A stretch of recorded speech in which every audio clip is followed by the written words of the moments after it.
हे नाथ मुझने मति शुद्ध देजो, हइये सदा सेवक भाव रहजो।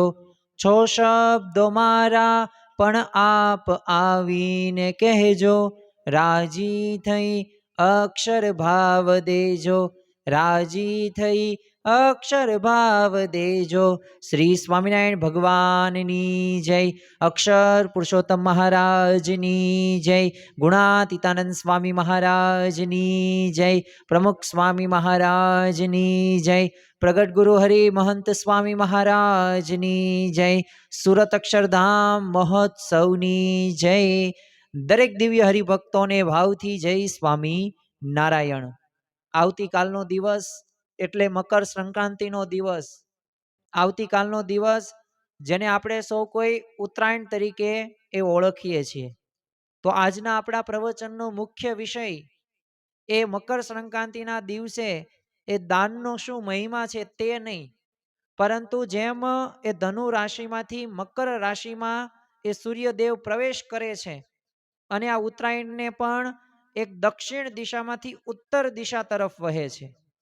હવે આ દક્ષિણ દિશા અને ઉત્તર દિશા એટલે સ્વાભાવિક રીતે ગઈકાલે પણ આપણે વાતો કરેલી હતી કે દક્ષિણ દિશા એટલે દાનવોની દિશા, એટલે કે ભૌતિકવાદની દિશા, અને ઉત્તર દિશા એટલે આધ્યાત્મિકતા તરફ એક પ્રયાસ કરવાનો છે, એક પ્રયાણ કરવાનું છે।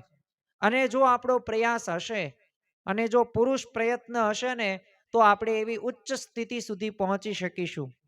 તો આજના પ્રવચનનો મુખ્ય વિષય એ જ છે કે આ મકર સંક્રાંતિની અંદર જેમ દક્ષિણ દિશામાંથી ઉત્તર દિશા તરફ આપણે પ્રયાણ કરીએ છીએ, એવી જ રીતે આ ભૌતિકવાદના જમાનાની અંદર આ અત્યારની 21st સેન્ચુરીની અંદર એ જે માયાના બંધનમાં આપણે સૌ કોઈ બંધાયેલા છીએ એમાંથી આપણે બહાર આવવાનું છે અને ભગવાન અને સુખ જે આપણે મેળવવું છે, પણ કેવું સુખ? તો ભગવાન જેવું સુખ, ભગવાન અને સંત જેવો આનંદ તો આપણને એમનામ પ્રાપ્ત થશે નહીં। જો આપણું પરમ લક્ષ્ય ક્યાં તરફ આપણે વાળવાનું છે, તો આજના પ્રવચનની શરૂઆત એક વાર્તાથી કરીએ। હવે એક નગરની અંદર એક રાજા રહેતો હતો। હવે રાજા બહુ પ્રજાપ્રેમી અને શક્તિશાળી, અને પ્રજાપ્રેમી કેવો? તો કોઈ પણ ના ઘરે ગમે તેવી મુશ્કેલી આવે ને આ રાજા પોતે એની મદદ કરે, અન્ન આપે, વસ્ત્ર આપે, પૈસા આપે, અને જે એનાથી મદદ થાય ને બધી રાજા મદદ કરતો, એટલે પ્રજાને બહુ ગમતું હતું। પણ આ રાજાને ઘણા બધા સમયથી એક પ્રશ્ન સતાવતો હતો, અને આ પ્રશ્ન કેવો હતો કે સ્વાભાવિક રીતે હું તો અત્યારે રાજા છું આ નગરનો, અને હું આ રીતે બધાને સાચવું છું, પણ હવે મારે તો પુત્ર નથી, હું નિસંતાન છું, તો પછી આગળ કેવા રાજા આવશે અને આ પ્રજાનું શું થશે? એટલે એને ચિંતાના લીધે એને જમવું નહોતું ગમતું, એને ફરવું નહોતું ગમતું, કોઈ વિષયો પ્રત્યે એને પોતે એને ગમતી વાત નહોતી। એટલે સ્વાભાવિક રીતે આવી ચિંતા કરતો, એટલે પ્રધાનને તો ખબર પડી ગઈ કે રાજા કંઈક ચિંતિત છે। એટલે પ્રધાન તેની પાસે આવે છે અને રાજાને વિનંતી કરે છે કે હું તમને ઘણા બધા દિવસથી જોઉં છું, તો તમે તો બહુ નિરાશ રહો છો, કઈ ચિંતા હોય તો મને કયો। ત્યારે રાજાએ કહ્યું કે મને ચિંતા એ વાતની છે કે અત્યારે તો આ નગરની અંદર પ્રજાજનો બધા સુખી છે, પણ આ ભવિષ્યની અંદર હવે મારે તો કોઈ આગળ સંતાન નથી, તો પછી આ રાજ્યનું શું થશે? આ નગરનું શું થશે? આ લોકોનું શું થશે? આ ગરીબોનું શું થશે? એની મને ચિંતા સતાવ્યા કરે છે। અને ત્યારે પ્રધાને કહ્યું બસ આટલી જ ચિંતા, મને 7 દિવસનો સમય આપો। અને જો પ્રધાન તેને જ બનાવવામાં આવે કે જેને બધી રીતે સર્વગ્રાહી બધા દ્રષ્ટિકોણથી એ પોતે એ સમજતો હોય, એ પોતે વિશ્લેષણ કરી શકતો હોય અને એ મુશ્કેલીમાંથી બહાર આવવા માટેનો પ્રયત્ન કરતો હોય, એને જ પ્રધાન બનાવવામાં આવે।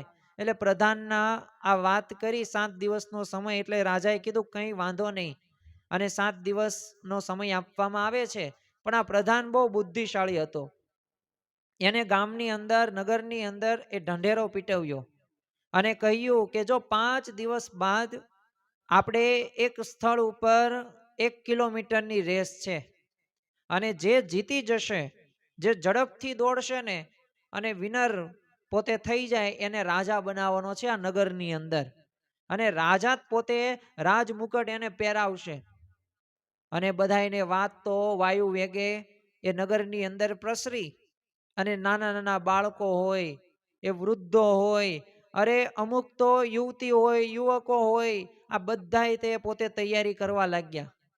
અને એટલું જ નહીં, પોતે સવારમાં વહેલા બ્રાહ્મ્ય મુહૂર્તમાં જાગે. દરરોજ ખોરાકની અંદર શું જમવાનું? કેળા, ચણા, દૂધ, ઘી, આવા બધા મિષ્ઠાનો જમે. શા માટે? થોડુંક આમ એનર્જી આવે. અને એવા પૌષ્ટિક ખોરાક આહાર લે અને એના લીધે એવી રીતે ચાલ્યું. અને ચાલ્યું એટલું જ નહીં, 5 દિવસ તૈયારી એવી સારી કરી. અને છઠ્ઠો દિવસ આવ્યો, એક સ્થળે બધાને ભેગા કરવામાં આવ્યા. અને બધાને કહેવામાં આવ્યું કે જો આ આપણી સ્ટાર્ટિંગ પોઈન્ટ છે અને ઓલો એન્ડ પોઈન્ટ છે, ત્યાં તમે પહોંચી જશો, તમને રાજા બનાવી દેવાના છે. પણ પ્રધાન પોતે બુદ્ધિશાળી કઈ રીતે હતો? તો એના 1 કિલોમીટરના રેસના પટ્ટે બાજુમાં જે સ્ટોલ હતા ને, એ દુકાનોમાં અલગ અલગ પ્રકારની ખાણીપીણી, અમુક જગ્યાએ ઢોસા, બર્ગર, પીઝા, દાબેલી, પાણીપુરી, તો અમુક જગ્યાએ ઠંડુ પીણું, બધી સોડાઓ. અમુક જગ્યાએ નકરા પૈસા તમને મળે, તમને આ દુકાનમાં જો પૈસા મળે. અમુકમાં ધન મળે, અમુકમાં મનોરંજનના સાધનો. તમારે ચેસ રમવી હોય, કબડ્ડી રમવી હોય, ક્રિકેટ રમવું હોય, ખોખો રમવું હોય, ટેબલ ટેનિસ રમવું હોય, વોલીબોલ રમવું હોય, બધું તમે રમી શકો. તો એકમાં પાછું નકરા પિક્ચર્સ, મૂવી અને આ બધું તમે જોઈ શકો. અને આવી રીતે આખી એ નગરની એ જે રસ્તો હતો ને, એ રસ્તાને ફરતે ફરતે બંને બાજુ જમણી ડાબી બાજુ સ્ટોલ કરી નાખ્યા. ત્યાં અમુક બાળકોને રમવું ગમતું હતું, ત્યાં ગયા. અમુકને ઢોસા, પીઝા, દાબેલી ભાવતી હતી, તો ત્યાં ગયા. તો અમુકને પૈસા, તો પૈસા ભેગા કરવા લાગ્યા. તો અમુક ધન ભેગું કરવા લાગ્યા. પણ એમાંથી એક યુવક હતો ને, એ પોતે ચાલતો જાય છે. ઘડીક દોડે, ઘડીક ચાલે, ઘડીક દોડે, ઘડીક ચાલે. અને પોતે એ જે એન્ડ પોઈન્ટ હતો ને, ત્યાં પોતે પહોંચી જાય છે. અને હવે પોતે જીતી ગયો. એટલે પ્રધાને કીધું કે હવે બસ તું રાજા ફાઇનલ, પાક્કું. પણ ચાલો રાજા પાસે હું તને લઈ જાઉં. અને ગામના લોકો તો આમ બધા જોતા રહી ગયા, આશ્ચર્યચકિત. કારણ કે આ એક વ્યક્તિની રેસમાં કોઈ હતું જ નહીં. એટલે પોતે ત્યાં રાજા પાસે જાય છે. રાજાએ થોડાક પ્રશ્નો પૂછ્યા અને આ પ્રશ્નો આપણે સાંભળવા જોઈએ. પણ એમાંથી જે એક અગત્યનો જે પ્રશ્નનો જવાબ રહ્યો ને, એ યુવક પાસેથી આપણે શીખવાનો, જો આપણું આ પરમ લક્ષ્ય છે. જો તહેવારો તો એ ભારતીય સંસ્કૃતિની અંદર આવે છે. અને ખરેખર ભારતની અંદર દરેક મનુષ્યને ઉત્સવો પ્રિય લાગે છે. અને દરેક ઉત્સવોની અંદર આપણે કંઈક ને કંઈક આનંદ, એક શાંતિ, એક સુખનો આપણે અનુભવ પણ કરીએ છીએ. પણ વાસ્તવમાં એક તહેવારો આપણને કંઈક શીખવે છે. અને અહીંયા યુવકને પ્રથમ પ્રશ્ન પૂછવામાં આવ્યો કે તું અંધ તો નથી ને? ત્યારે યુવકે કહ્યું કે ના, હું અંધ નથી. બીજો પ્રશ્ન પૂછવામાં આવ્યો કે તને આજુબાજુ જમણી ડાબી બાજુ જે સ્ટોલ દેખાતા હતા, ખાવું, પીવું, હરવું, ફરવું, પૈસા, ધન, આ બધું તને દેખાતું હતું? યુવક કે હા, મને દેખાતું હતું. ત્રીજો પ્રશ્ન પૂછવામાં આવ્યો, તો પછી તું એ બાજુ કેમ ન ગયો? ત્યારે જે જવાબ આપે છે ને, એ આપણે જવાબ યાદ રાખવા જેવો છે. જો આપણું પરમ લક્ષ્ય શું છે, આ મકર સંક્રાંતિ આવતીકાલે આપણે આ વિચાર સાથે આગળ વધવાનું છે. ત્યારે યુવકે કહ્યું કે આ બધા ગામના લોકોને તો આ એક દિવસ પીઝા, બર્ગર, દાબેલી ને આવું બધું ખાવા મળ્યું. એક દિવસ પૈસા મળ્યા, એક દિવસ ધન મળ્યું, એક દિવસ મનોરંજનના સાધનો મળ્યા. પરંતુ મને એક વખત હું રાજા બની જઈશ ને, પછી હું અડધી રાતે તે સેવકને ખાલી ફરમાઈશ કરીશ ને મારે પીઝો ખાવો, તો રાત્રે 2 વાગે પીઝો આવશે. અરે રાત્રે 3 વાગે એ મારે કંઈ પણ વસ્તુ, ધન કે પૈસાની જરૂર પડશે ને, તો મારા ખજાનામાંથી આવશે. એટલે હું એ વિચાર સાથે હું આગળ વધી રહ્યો હતો ને, એટલે હું અત્યારે આ રાજાની પદ માટે હું લાયક છું. તો જો એને બધુંય પંચ વિષયોનું જે સુખ રહ્યું ને, એ સાઈડમાં મૂક્યું. એને ખબર હતું કે આ રાજા રહ્યો ને, એક વખત રાજા બની જાય પછી કાંઈ પણ ઉપાધિ મારા જીવનમાં આવશે નહીં. અને ઉપાધિ આવે, પૈસા તો ધન તો છે જ તે, અને મુખ્ય સત્તા મારી પાસે છે. બસ એવી જ રીતે આપણે પણ સૌ કોઈ આ ભૌતિક વાદ, ભૌતિક પદાર્થોની અંદર એ આપણે ફસાયેલા છીએ. કોઈક દ્રવ્યમાં ફસાયેલો છે, કોઈક સ્ત્રી પુરુષમાં, તો પુરુષ પાછળ સ્ત્રીની અંદર, તો પાછા અમુક પોતે કંઈક પણ મોબાઈલ હોય કે ટીવી હોય કે એવા દૂષણો વ્યસનોમાં ફસાયેલા છીએ. તો જો આ બધાયમાં ફસાયેલા છીએ ને, એ આ પંચ વિષયોની જે આસક્તિ રહીને, તો એના લીધે એ સમય બગાડીએ છીએ ને, એટલે ખરેખરો જે ભગવાનનું સુખ એ જે આપણે મેળવવાનું છે ને, જે આનંદ એ આપણે મેળવી શકતા નથી. એટલે આ મકર સંક્રાંતિ આપણને સમજાવે છે કે આપણું પરમ લક્ષ્ય કયું છે. જેમ ધનુ રાશિમાંથી મકર રાશિમાં પ્રવેશ કરે છે, તો એવી જ રીતે આપણે પણ આ ભૌતિકવાદમાં જાળામાંથી બહાર આવીને એક એવા આધ્યાત્મિક સ્થિતિ સુધી પહોંચવાની વાત આપણને સમજાવે છે. અને ગુણાતીતાનંદ સ્વામી તે પોતાની વાતોની અંદર કહ્યું છે કે નિરંતર તપાસ કરીને કરવો કે હું શું કરવા આવ્યો છું ને શું કરું છું. તો જો આપણે પૃથ્વી ઉપર શા માટે આવ્યા છીએ અને નિત્ય જો આપણે અનુસંધાન રાખીશું ને, તો આપણને ખ્યાલ આવશે. જો આપણામાં દરેકમાં સ્વભાવો છે, દરેકમાં આસક્તિ છે. અમુકને ફોન જોવો ગમે છે, અમુકને કુસંગ ગમે છે, અમુકને વ્યસનો કરવા ગમે છે, અમુકને જાજુ બધું ધન ભેગું કરવું ગમે છે. જો પૈસા કમાવા જરૂરી છે, પૈસો અગત્યની વાત છે, પણ એમાં ને એમાં આપણે આસક્ત થઈ જઈએ ને, ત્યાં મોટો પ્રશ્ન છે. એટલે એમાં આપણે આસક્ત થવાનું નથી. એટલે ગુણાતીતાનંદ સ્વામી કહે છે કે આનું નિત્ય આપણે એ અનુસંધાન રાખવાનું છે કે હું આ પૃથ્વી લોક ઉપર શા માટે આવ્યો છું. ભગવાને આ ભાગવતની અંદર કહ્યું છે ને કે દુર્લભો માનુષો દેહો, દુર્લભ એવો આ મનુષ્ય દેહ પ્રાપ્ત થયો છે. અરે 84 લાખ યોની બાદ આપણને મનુષ્ય દેહ પ્રાપ્ત થયો છે. અને જો આ મનુષ્ય દેહને પંચ વિષયોમાં જો આપણે આસક્ત થઈ જઈએ ને, તો આપણે કંઈક તો ભૂલ કરી રહ્યા છીએ. તો એ ભૂલને આપણે સુધારવાની છે. આ મકર સંક્રાંતિ આપણને એ જ શીખવે છે ખરેખર અર્થની અંદર. અને જો ભગવાનની નજીક આપણે રહેવું હોય ને, તો નિયમ રૂપી દોરીથી આપણે બંધાવવું પડશે. જેમ આવતીકાલે આપણે પતંગ ચગાવશું મકર સંક્રાંતિના દિવસે, તો જો પતંગ સાથે દોરી બાંધેલી હશે ને, ત્યાં સુધી પતંગ આપણી છે.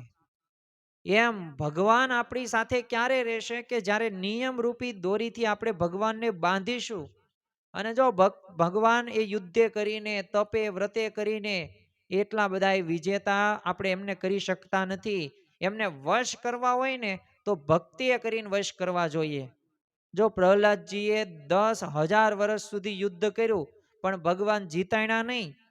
પરંતુ આપણને સૌ કોઈને ખ્યાલ છે 6 માસ ખાલી તપ કર્યું, તો ભગવાન જોઈ ભક્તિએ કરીને વશ થઈ ગયા. તો આપણે ભગવાનને વશ કરવા માટે આ નિયમ રૂપી દોરીથી બંધાવવું પડશે. શ્રીજી મહારાજે પણ આ જ વાત કરી છે ગઢડા પ્રથમના 21મા વચનામૃતની અંદર, કે આપણે પણ અક્ષરધામમાં મુક્તોની પંક્તિમાં ભળવું છે, પણ વચમાં ક્યાંય લોભાવું નથી, એવો નિશ્ચય રાખવો. અને જો જેણે જેણે નિશ્ચય રાખ્યો છે, એ ભગવાનની પ્રાપ્તિ એને થઈ છે. તમે સંત તુલસીદાસ જુઓ, રત્નાવલીએ કહ્યું કે તું આટલી બધી મારામાં પ્રીતિ કરે છો, આનાથી અડધી તું ભગવાનનું ભજન કરીને તો મોક્ષ થઈ જાય. અને જો એ સંત તુલસીદાસે એ પ્રમાણે કર્યું. તમે જો અજામિલનો ઉદ્ધાર થયો, એક વાલિયા લૂંટારેમાંથી એક વાલ્મીકી ઋષિ બની ગયા. તો જો આપણે ધારીએ તો થઈ શકે છે, પણ જો આપણે આ માયાવી નગરીની અંદર આ ગામના લોકો જેમ જો આપણે ફસાઈ જશું ને, તો આપણને ભગવાનની પ્રાપ્તિ નહીં થાય અને ભગવાનનો આનંદ પણ આપણે નહીં લઈ શકીએ. તો જો જેમ આપણે હવે 14 તારીખ પછી એટલે 15મો દિવસ કમુરતા કહેતા કે ધનુર્માસ તો પૂરો થઈ ગયો, પછી શુભ કાર્યો શરૂ થશે. તમને પણ ખ્યાલ છે કે આ 1 મહિના દરમિયાન એ બધું સ્ટોપ હતું. લગ્ન ગાળો સિઝન બધું તે સ્ટોપ. પછી 15 જાન્યુઆરીથી એ પાછું જેમ શરૂ હોય એવી જ રીતે શુભ કાર્યો શરૂ થશે. તો જો આ વાત ઉપર આપણે વિચાર કરવાનો છે કે મારે ભગવાનને પામવા છે, મારે ભગવાન જેવો આનંદ પ્રાપ્ત કરવો છે. અને જો વિચાર્યાની મોળા નહીં કરવાનું. એ થિંક ડિફરન્ટ બી ડિફરન્ટ.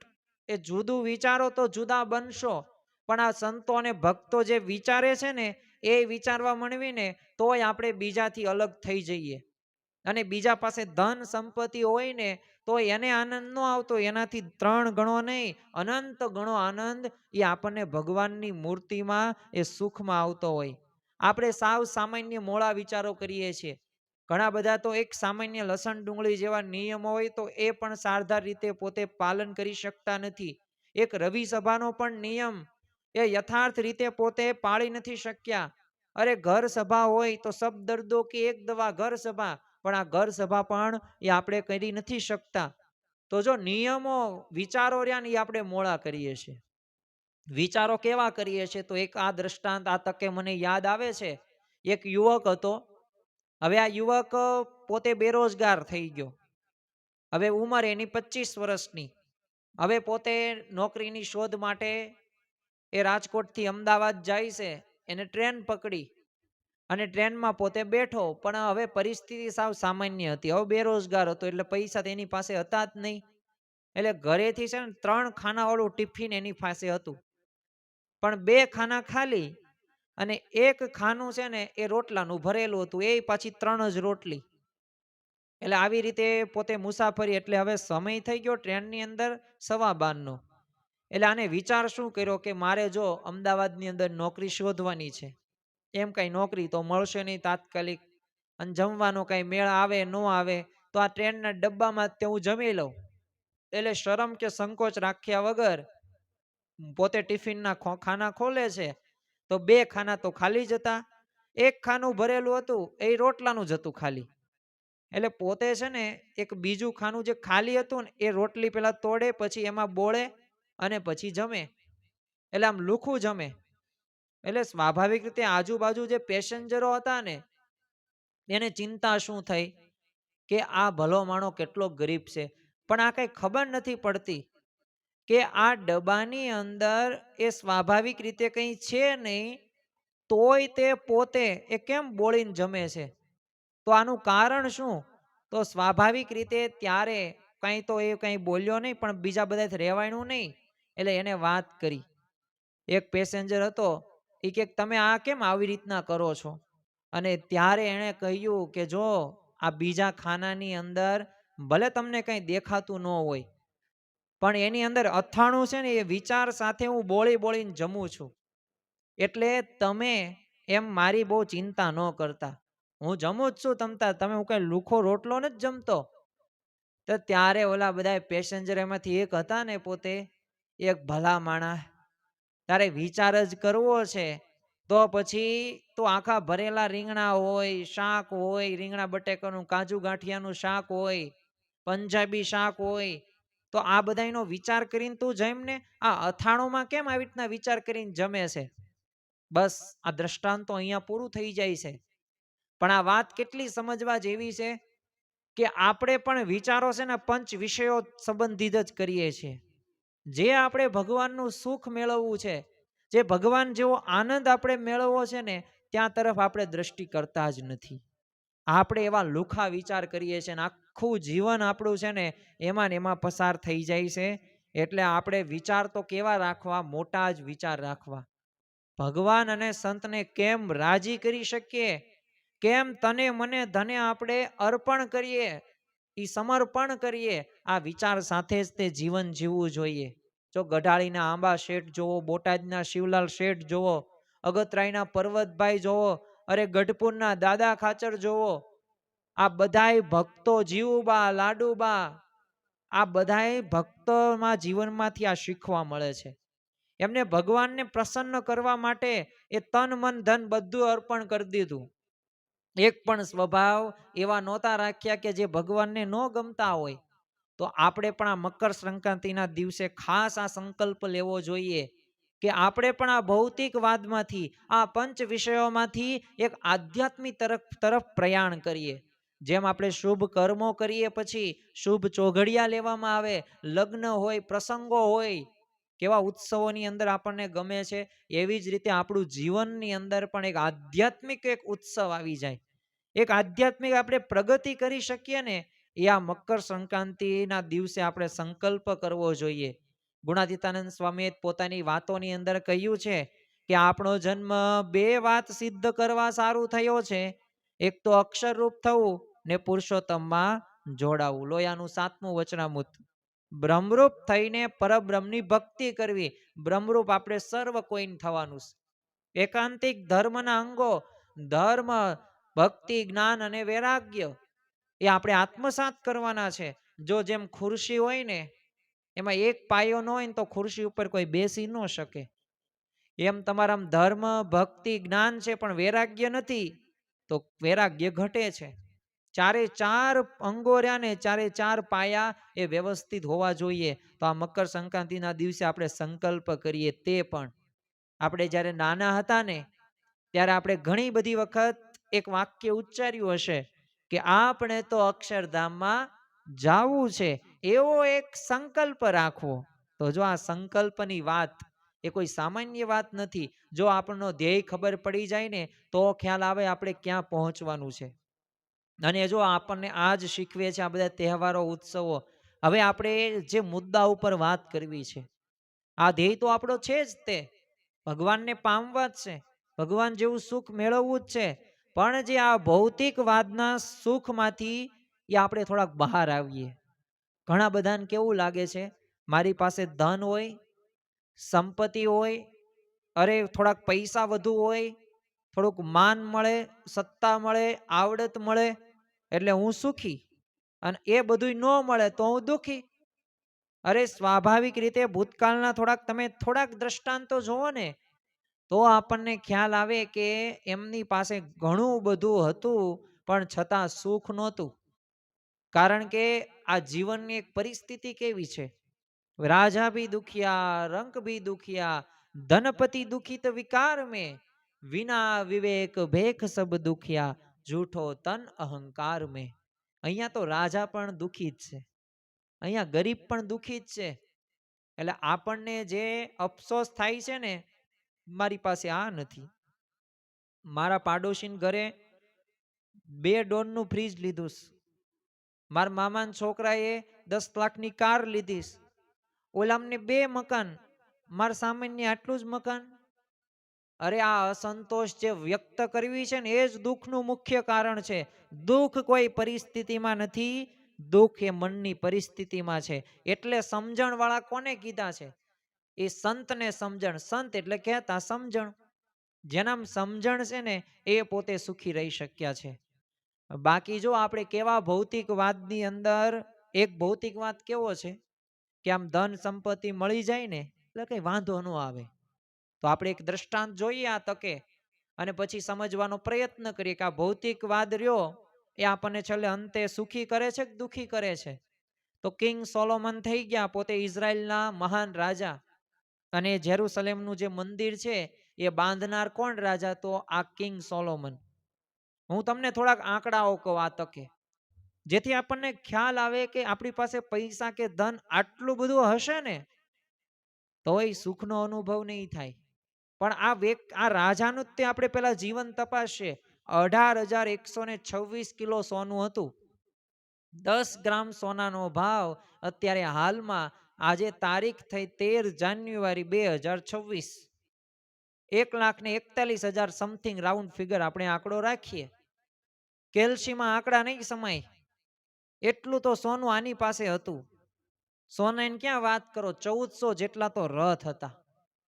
ચલો સામાન્ય રીતે ઘોડા કેટલા હોય? 2, 5, 10, 15, બસ પૂરું ને. આ કિંગ સોલોમન પાસે 12,000 ઘોડા હતા, હજારો સૈનિકો એની સેવામાં રાત દિવસ પોતે ખડે પગે ઊભા રહેતા. પત્નીઓ, પત્નીઓ નો બોલે, પત્ની બોલે, એક પત્ની હોય.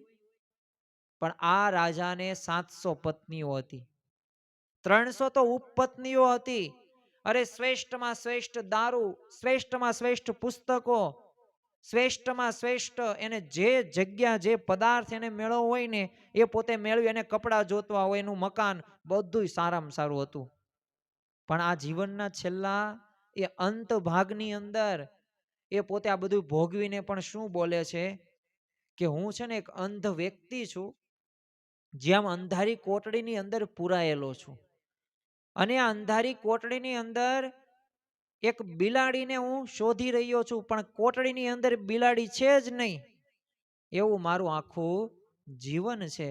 અરે ભાઈ, આટલું બધું તારી પાસે છે, એટલું મેળવતા જ મારી આખી જિંદગી વહી જાય તોય મને એટલું મળે નહીં, એમાંથી 1% તે, અને તોય તું આવા શબ્દો વાપરે છો. પણ કેમ વાપરે છે? કારણ કે સુખ ધન કે પૈસા કે સંપત્તિની અંદર નથી. બીજું ભૌતિકવાદમાં આપણે જીવીએ છીએ. જો આ મકર સંક્રાંતિના દિવસે આપણે એક આ સંકલ્પ કરવો જોઈએ. જે પણ આપણે ધન સંપત્તિ કે પૈસા, ઘણા બધાને કેવું લાગે સત્તા મેળવી લઉં, આ પણ એક લોકની અંદર ભૌતિક વાત છે. મને છે ને સત્તા મળે, સત્તા બધાને ગમે, કારણ કે અહમનું પોષણ થાય ને, અહંકાર ત્યાંથી આપણને આવે, અને ઈગો રહ્યો ને એ માણસને એક વિનાશ તરફ નોતરે છે.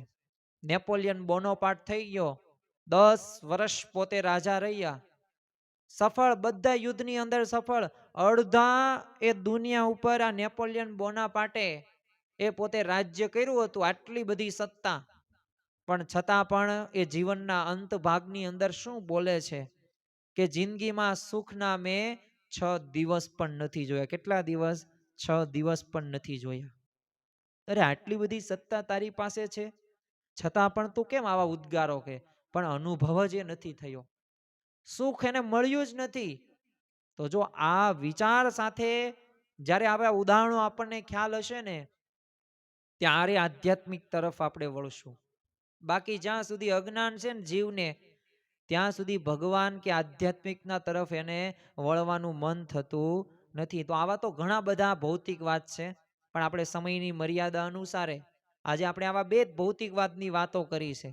જો મહંત સ્વામી મહારાજ તો સરસ મજાની એક વાત કરે છે કે પંચ વિષયનું સુખ રહ્યું ને એ નકલી છે, પ્રતિબિંબિત છે.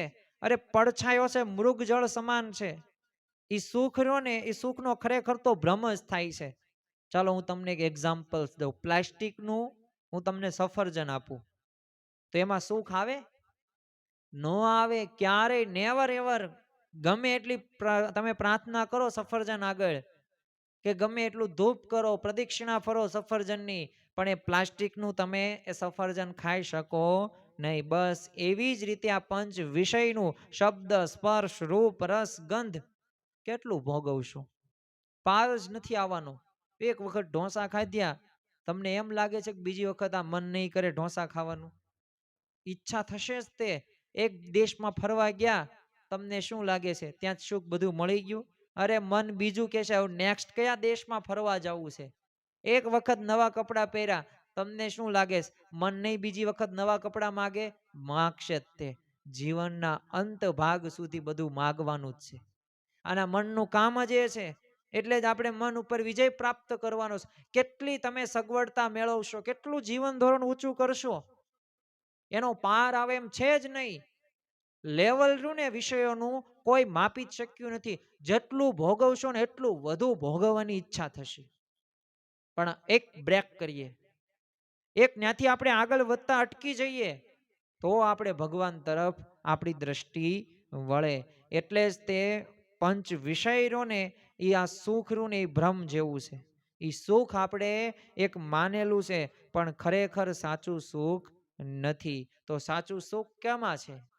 તો છેલ્લે 2-5 મિનિટની અંદર આપણે આ પ્રવચન પૂરું કરીએ, અને એવા મહાન ભક્તોને આપણે એક ટૂંકા ટૂંકા થોડાક પ્રસંગો દ્વારા આપણે સમજીને આજનું આ પ્રવચન પૂરું કરીએ. તો સાચું સુખ કેમાં છે? ભગવાન અને સંતમાં.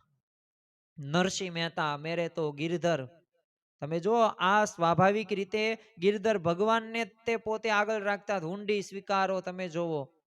અને મીરાબાઈ પણ આ જ કે છે ને, એમને તો ગમે તેવી કેવી વિપરીત પરિસ્થિતિઓ વચ્ચે પણ જો એમને કોને વરેલા હતા? શ્રી કૃષ્ણ ભગવાન પ્રત્યેની એમની પતિવ્રતા ભક્તિ હતી, અને સાથે સાથે સુખ પોતે એ માણતા હતા. તમે જો ગંગા સતી પાનબાઈ, એ ભગવાનનું સુખ, અરે વીજળીના ચમકારે મોતીડા પરોવી લ્યો પાનબાઈ.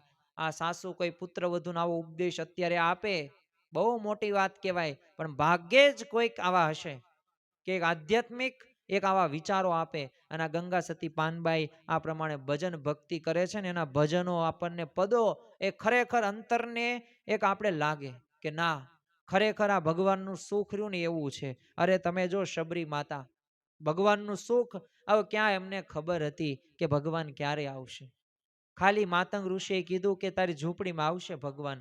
કોઈ એક સમય પૂછ્યો નથી ક્યારે આવશે. આપણે તો તરત કંઈક કામ કહીએ ને ક્યારે આવું, ક્યારે થશે, આવા જ જવાબો હોય. પણ જો નિશંકા શ્રદ્ધાએ સહિત બસ દરરોજ જાગવાનું, આખું આશ્રમ પોતે સરસ રીતે શણગારે, આવશે આવશે આવશે ભગવાન આવશે. અને આવ્યા ભગવાન, રામ ભગવાન આવ્યા. હેઠા બોર પણ જેમાં ભક્તિ, પણ એ ભક્તિ ભગવાનનો એ આનંદ હતો, કેફ હતો, એ બ્રાહ્મ્ય મુહૂર્તમાં જાગી જવાતું હતું. એ પોતે આળસ નહોતા કરતા. એ ભગવાનનો જેને આનંદ લઈ લીધો ને એ રાત દિવસ એક કરી નાખે છે. તમે ભગતજી મહારાજ જુઓ, એ જ આનંદ ગુણાતીતાનંદ સ્વામી શ્રીજી મહારાજ એવી કેપથી વાતો કરે, ગમે તેવા અપમાનો ન થાય, બધાને બ્રહ્મની મૂર્તિ જાણે. રાત દિવસ 24 કલાકમાંથી 23 કલાક પોતે સેવા કરે. બસ મારે આ વિદ્યા પ્રાપ્ત કરવી છે, ગુણાતીતાનંદ સ્વામીને રાજી કરવા છે. આ વિચાર સાથે પોતે એ જીવ્યા. તમે હનુમાનજી જો, કેવી રામ ભગવાન પ્રત્યેની પતિવ્રતાની ટેક. એક મોતીનો એક હાર, 9 લાખો હાર આપે છે, પણ એ મોતી એક એક પોતે એક મોઢામાં નાખીને તે તોડે છે, આમ ચેક કરે છે કે આમાં શું છે, આમાં તો રામ ભગવાન નથી. સીતા માતા એવા, કેમ આમાં કેમ આમ કરે છે, આ તો બહુ મોંઘો છે. એ કે જેમાં ભગવાન રામ ન હોય ને એનું મારે કોઈ કામ નથી. સીતા માતા કેમ, તો તાર અંદર હશે ને રામ, એ કે છે જ તેને. અને આપણને ચિત્ર ખ્યાલ છે, છાતી ફાડી અને રામ લક્ષ્મણ જાનકી ભરત આ બધા દેખાયા, દર્શન કર્યા. તો જો આ પતિવ્રતાની ટેક તો હતી, પણ સાથે સાથે એવી ભક્તિ હતી. એ ભગવાનનું સુખ પોતે પાલન કરતા હતા. સંત તુકારામ જોવો, સંત એકનાથ જોવો, અરે ગુણાતીત ગુરુ પરંપરા આપણે જોવો, તો એમને સાચું સુખ એ મેળવી લીધું છે. અને એ આપણને પ્રેરણા આપે છે. તો ખરેખર આજના દિવસે, આવતીકાલે એ મકર સંક્રાંતિ છે, ઉત્તરાયણનો દિવસ છે પવિત્ર, દાનનો મહિમા છે. આપણે ગઈકાલે જ વાતો કરી, તો દાનનો અત્યારે વાતો કરતા નથી ફરી વખત, પણ કહેવાનું એક જ છે કે આ ભૌતિકવાદમાંથી એક આપણે આધ્યાત્મિક તરફ વળીએ. જે દક્ષિણ દીક્ષા પૂરી થઈ અને ઉત્તર દિશામાં પ્રવેશ કર્યું, એક દાનવોની દિશા દક્ષિણ છે, ઉત્તર દિશામાં એ દેવો છે. અને એ તરફ જેમ સૂર્યદેવ ધનુ રાશિમાંથી મકર રાશિમાં પ્રવેશ કરે છે ને, એમાં ભૌતિકવાદમાંથી એક આપણે આધ્યાત્મિક માર્ગની અંદર એ આપણે આગળ વધવાનું છે. તો આજે આપણે એવા વિચાર સાથે અને એ ભાવના સાથે અને ભગવાનના બળ સાથે આપણે આગળ વધીએ કે આપણા જીવનની અંદર પણ એ આપણે ભગવાનનું સુખ મેળવીએ, ભગવાન અને સંતનો આપણે રાજીપો પ્રાપ્ત કરીએ અને ખરે અર્થની અંદર એક એવા એકાંતિક ધર્મ સિદ્ધ કરીને એ બ્રહ્મરૂપ થઈને પરબ્રહ્મની ભક્તિ કરી શકીએ. એ જ આજના દિવસે પ્રાર્થના. શ્રી સ્વામિનારાયણ ભગવાનની જય.